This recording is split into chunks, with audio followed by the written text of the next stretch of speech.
So, if you remember some of the stats from the first video in terms of the number of people who we are expecting and projecting will suffer from depression, it should be a pretty clear indication that the strategies and biochemical antidepressants that we have available to us now are not really resolving the issue from a 360-degree perspective.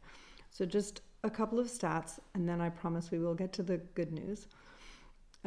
So anywhere between 30 and 70% of people on antidepressants are not actually finding relief from their symptoms.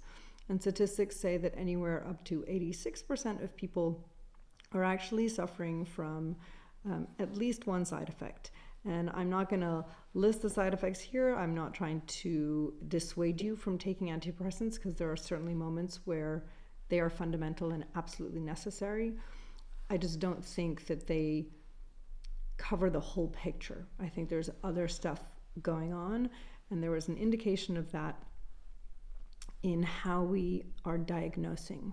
Not me personally, therapists who are trying to do it are diagnosing it. So here's a little bit of the good news.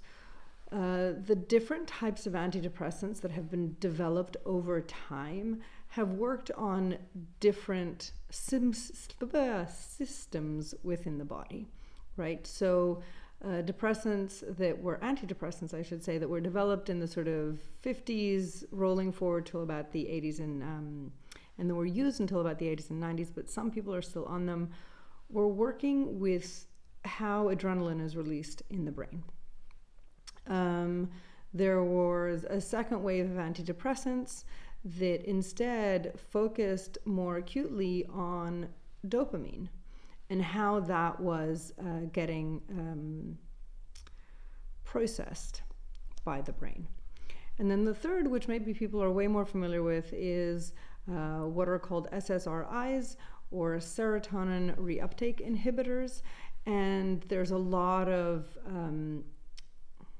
expectation that serotonin is where the answer is, but there's actually very little scientific evidence, or at least still a lot of questions as to how they are actually working.